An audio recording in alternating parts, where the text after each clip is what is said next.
ஈசா யோக மையம் மோஸ்ட்லி எல்லாத்துக்குமே தெரியும்.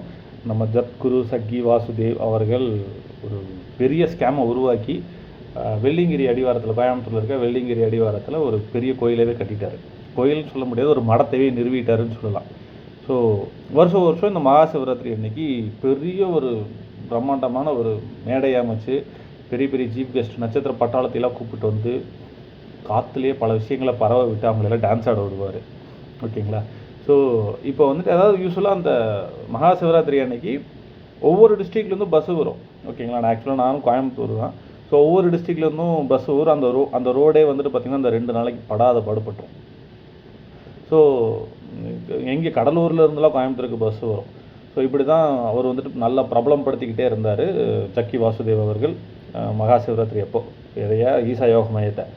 இப்போ என்ன பண்ணிட்டாருன்னா, தமிழ்நாடு அந்தளவுக்கு பெரிய லெவலில் இம்பாக்ட் கொடுக்கலையா என்னன்னு தெரியல, தன்னுடைய முழு கவனத்தை அப்படியே தூக்கி கேரளா பக்கம் திருப்பிட்டார்.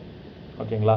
ஸோ இந்த வருஷம் மகா சிவராத்திரியை கிட்டத்தட்ட 27 கோயில், கேரளாவில் இருக்க ஒரு 27 கோயிலில் லைவ் டெலிகாஸ்ட் பண்ண போகிறாரு. வெடிய லைவ் டெலிகாஸ்ட். ஸோ ஜக்கி ஆடுறத எல்லாருமே பார்க்கலாம். ஸோ ஏன் கேரளா பக்கம் திருப்பினாருங்கிறதுக்கெலாம் நமக்கு ஐடியா கிடையாது. பட் ஆனால் ஜக்கியோடைய ஆக்டிவிட்டி வந்துட்டு பார்த்திங்கன்னா இப்போ கேரளாவை நோக்கி திரும்பியிருக்கு. ஏன்னா பிஜேபி கேரளாவை கான்சன்ட்ரேட் பண்ண ஆரம்பிச்சிருக்காங்கிறத நம்ம புரிஞ்சுக்கலாம். ஏன்னா இந்த மகா சிவராத்திரிங்கிற கான்செப்டே ஒரு 2010க்கு அப்புறம் தான் ஜக்கி வாசுதேவ் ரொம்ப சிவியராக எடுத்து பிரபலப்படுத்தவே ஆரம்பித்தார். ஓகேங்களா? ஆனால் அந்தளவுக்கு தமிழ்நாட்டில் பெரிய லெவலில் பிஜேபியால் வளர முடியலன்னு தான் நான் நினைக்கிறேன். இல்லை வேறு ஏதாவதுனா நீங்கள் கமெண்ட்டில் சொல்லுங்கள். பட் ஆனால் கேரளாவில் அவங்களுக்கு உண்டான ப்ராபபிலிட்டி நல்லாவே இருக்குது. ஏன்னா அவங்க கூட எந்த கட்சியுமே கூட்டணி கிடையாது. கூட்டணியே இல்லாமல் பிஜேபி ஒரு எம்பி ஜெயிச்சிருக்காங்க. At the same time corporation எலெக்ஷன்லேயும் மேயர் பதவியெல்லாம் பிடிச்சிருக்காங்க.